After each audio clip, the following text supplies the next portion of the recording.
Bonjour à tous, je suis Margot du WorkLab et dans cette vidéo, je vais vous présenter des trucs et astuces pour laisser respirer vos ateliers et ne plus courir contre le temps. Vous est-il déjà arrivé de vous sentir pressé par le temps dans vos ateliers, de ne pas tenir vos objectifs, de finir en catastrophe? Rassurez-vous, cela arrive très souvent. Vous allez donc voir quelques trucs et astuces pour éviter que ça n'arrive. Alors tout d'abord, une première chose à prendre en compte, c'est que le temps collaboratif demande toujours plus de temps que le temps individuel. Osons la lenteur quand nous retrouvons à plusieurs. Nous avons notamment besoin de plus de temps à plusieurs. Pourquoi? Par exemple, pour construire une vision commune, pour se comprendre, pour créer, pour débattre, pour favoriser cette connexion entre les participants. Le facilitateur, véritable expert de l'intelligence collective, doit en être conscient et peut accompagner ses commanditaires et sponsors à prendre conscience de cette réalité. Mais comment faire concrètement? Alors, une première chose à faire est de demander à votre sponsor de lister les objectifs qu'il souhaite atteindre à l'issue du temps collaboratif que vous animerez, puis de lui demander de prioriser ces objectifs s'il y en a plusieurs. Si jamais, lors de cet échange, vous ne savez pas tout de suite si tous ces objectifs sont atteignables, pas de panique. Commencez à construire rapidement sur Excel un premier macro déroulé, comme par exemple montré sur cette slide, avec les différentes séquences de travail, et en face, une première estimation du temps que doit prendre chaque séquence. Je vous invite à être le plus réaliste possible dans les temps que vous donnez, pour que le groupe ait, selon vous, le temps d'avancer dans les meilleures conditions. Si, en réalisant ce premier macro déroulé et en laissant les temps nécessaires à chaque séquence, vous avez déjà l'impression que c'est trop juste, alors c'est possiblement une indication que les objectifs sont trop nombreux. Vous pourrez revenir vers votre commanditaire en lui demandant alors de réduire ses objectifs et de ne garder que ceux qui sont les plus prioritaires pour lui.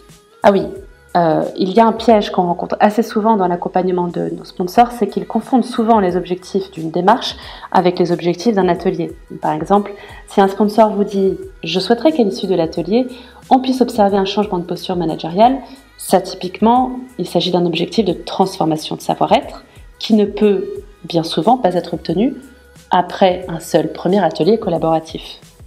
L'idée alors est de demander à votre sponsor « Ok, ça c'est l'objectif de la démarche. Maintenant, l'atelier étant une première pierre à poser pour y arriver, à quel résultat concret souhaitez-vous arriver ?» De cette façon, on évite de se fixer des objectifs irréalistes et on limite la course contre le temps. Alors, une autre chose à prendre en compte pour construire vos déroulés d'atelier est d'y insérer dès le démarrage des temps tampons. Par exemple, si votre réunion commence officiellement à 9h, je vous conseille de la faire démarrer sur votre déroulé à 9h05 ou 9h10 selon les habitudes de retard de vos participants. Pareil, laissez si c'est possible de la marge en fin d'atelier pour absorber les éventuels retards sur les séquences précédentes. Le mieux finalement, quand vous construisez vos déroulés, est d'y associer en face des timings et de jouer la carte du prudent qui anticipe tous les risques potentiels et qui gonfle les temps en rajoutant notamment ces fameux espaces tampons. Et alors si jamais, malgré tout cela, le groupe prend finalement plus de temps que prévu sur les séquences et que cela finalement arrive souvent, vous finissez du coup en n'atteignant pas les objectifs.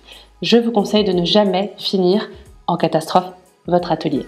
Pensez toujours, quoi qu'il arrive, à finir en douceur, comme vous avez peut-être commencé en douceur. On entre et on sort progressivement d'un temps collaboratif. Le temps de conclusion sert notamment à donner de la visibilité sur ce qui a été produit, à valoriser le cheminement du groupe et à annoncer la suite des événements. Si vous ne faites pas cela, si vous ne prenez pas le temps nécessaire pour conclure, vous risquez de créer une frustration chez vos participants et de réduire l'engagement du collectif à l'issue de l'atelier. Enfin, une dernière astuce pour gérer plus efficacement la tenue de vos temps est de donner aux participants une plus grande visibilité du temps qui passe, avec par exemple l'usage de chronomètres, de sabliers. Il existe par exemple aussi beaucoup d'utilisation d'applications numériques qui existent sur le marché autour de ce qu'on appelle les time timers.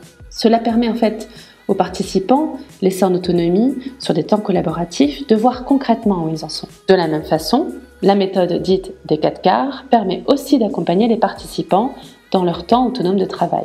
Alors, en quoi consiste cette méthode? Elle est très simple.